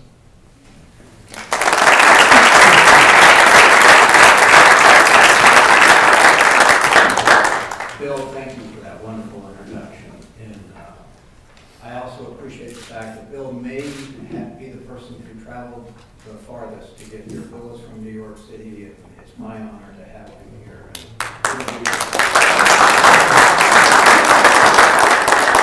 So Bill mentioned the chicken feces case, and that case I tried in the early 2000s, and it was in the South, and it was a hotly contested case involving a toxic toward injury. A young boy had leukemia, and they blamed it on arsenic. And the case went on for a month, and as a younger lawyer at the time, I was doing everything that I could and probably talking too much. And at one of the breaks, the great judge that I was in front of, his name was Kim Smith, a male Kim. And Kim Smith used to bring us back into chambers. And he brought us back into chambers of the lawyers, and we had a break. And Judge Smith was sitting behind his desk, and he looks up and he says, "You know, Rob, you're kind of windy." I said, I apologize. I didn't mean that. I'm sorry about that. And he goes, "You know, Rob, I fish." "Okay, Your Honor. And you know what this means?" And I said, "No." He said, "When I do that in the courtroom, that means you're getting windy and you need to wind it up." So I said, "Thank you, Your Honor." And throughout the course of the trial, it happened a couple of different times. I'd see him up there at the bench, and he'd kind of turn, and I'd be up at the podium talking to a witness, and all of a sudden I'd look over the corner of my eye, and I could see the judge doing this. And I would think, "Oh my gosh, I gotta get moving." So I would get moving. Now, Bill mentioned my wife, Sue, who I've had the honor to be married to for the last 29 years. One of the biggest mistakes of my marriage was that I told Sue that story. Not only did I tell Sue that story, but I empowered her at an event like this when I was speaking. I said, "Honey, if I go a little bit too long, you do that." And I swear, I was at the podium for maybe 30 seconds and said, "Hi, I'm Rob Adams," and I see Sue in the back. So I have great news for you. My wife is here, and she's fine. I'm going to be quick. All right.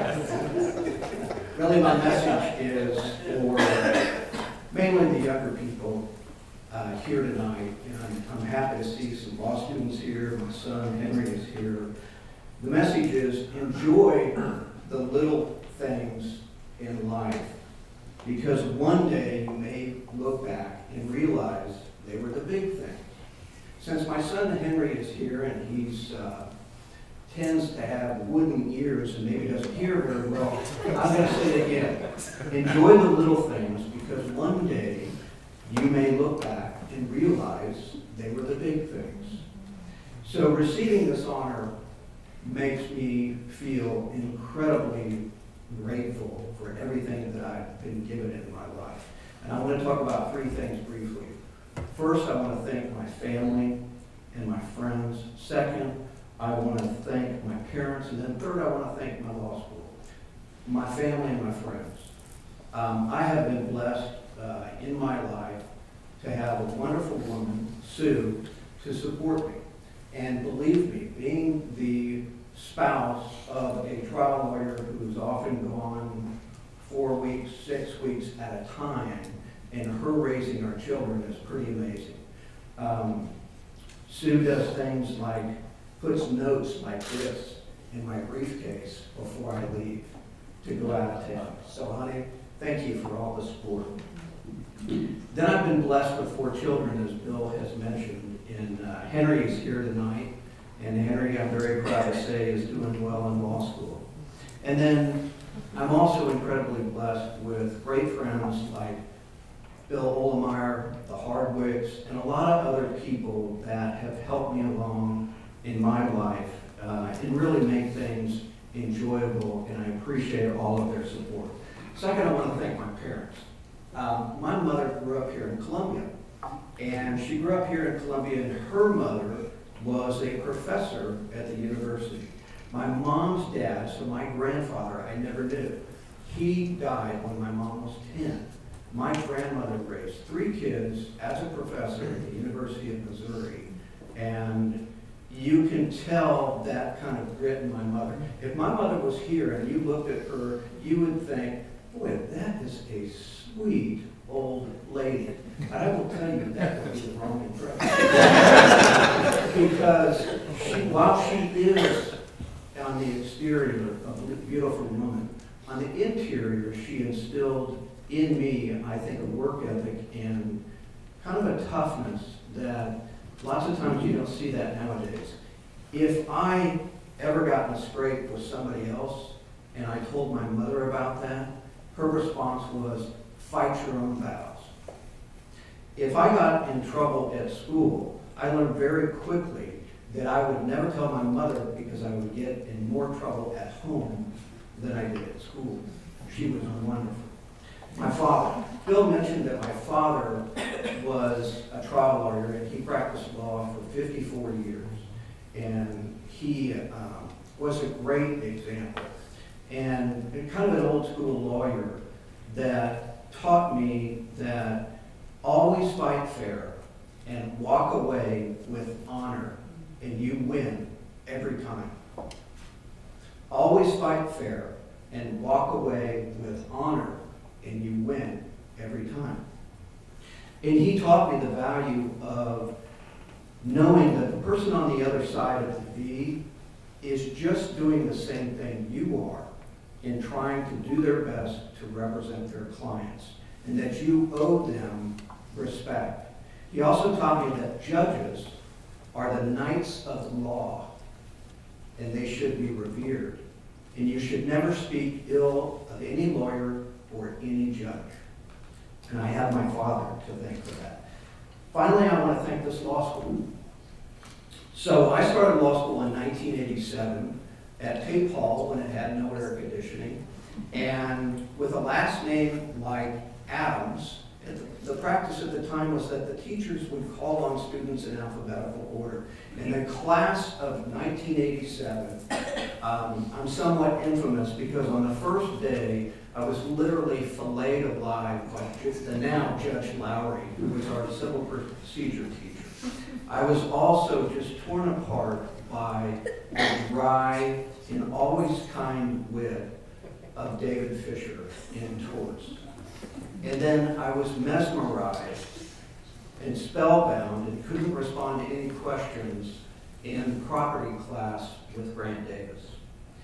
And while things at law school during those times seemed tense, there was always the little things that happened at the school that I look back now and I realize they were the big things. It was people like Bob Bailey and Tim Hines and Ken Dean who were always around to support the students. And they're still around and still supporting us even when we're out in the working place. Besides those things, there was always, and there still is, a great spirit of camaraderie that is present in this law school. And we have all felt that tonight. This past summer, I got together with about 20 folks from my law school class down at the Lake of the Ozarks. And we talked a lot about what a great education we had. And you know, how things for all of us turned out pretty well. But really the things that we focused on were the little things that we all now realize are the big things that make this school great. Thank you very much.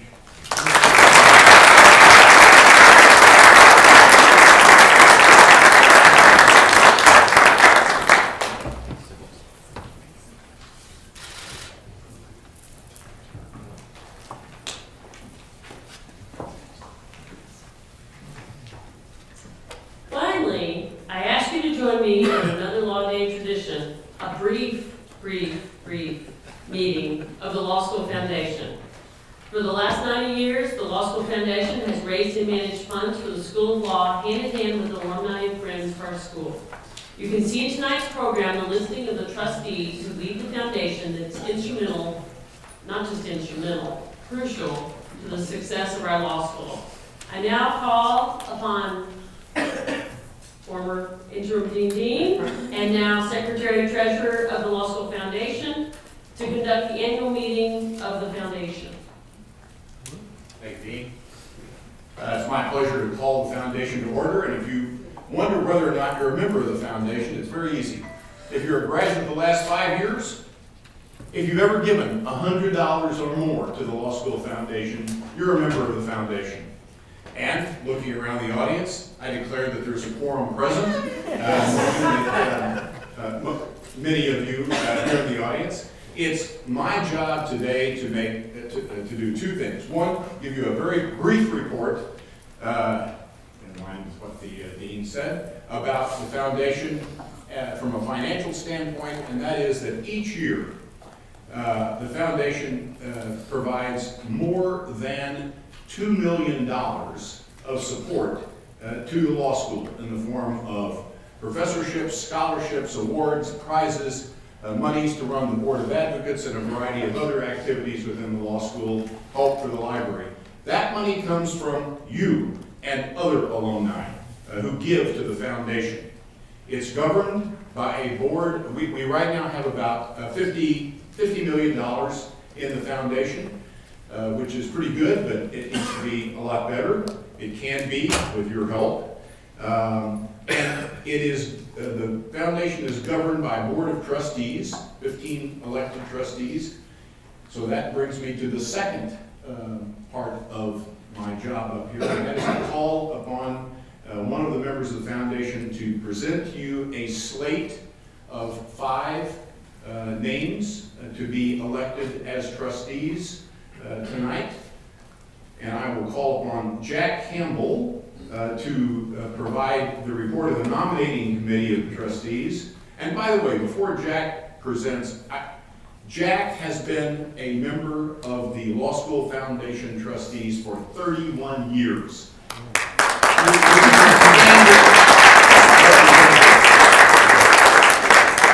Unfortunately, this is his last year as he's decided that it's time to hang up his hat and and take a little more time off. So, Jack, you have a report of the nominating committee. Thank you, Ken. There are 3 new members of the, to be voted on tonight, 3 new members of the Board of Trustees. Not only Powell, who you've already heard from and been introduced, Clark Cole, Melodie's from Kansas City, Clark Cole from St. Louis, and the Honorable Mary Rose Russell of the Missouri Supreme Court from Jefferson City, and 2 people to serve additional terms that have already been on the board, Joyce Capstraw of St. Louis, and, Glenn could be the next president, Glenn Glass from San Antonio. Right. Are there any other nominees? Hearing none, I declare the nominations ceasing and ask for a vote by the members of the foundation. All in favor of that slate, please say aye. Aye. Aye. Nay? Any nays? Very good. No nays. It's unanimous. I thank you all for attending this annual meeting of the foundation. I look forward to seeing you again next year.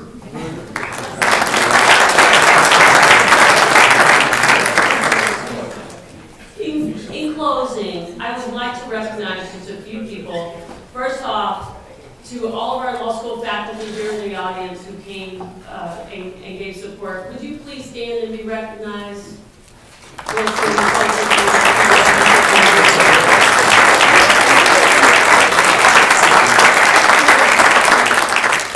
I would also like to recognize Lynn Byler, who is our events planner and organized tonight's event. Please give Lynn a round of applause.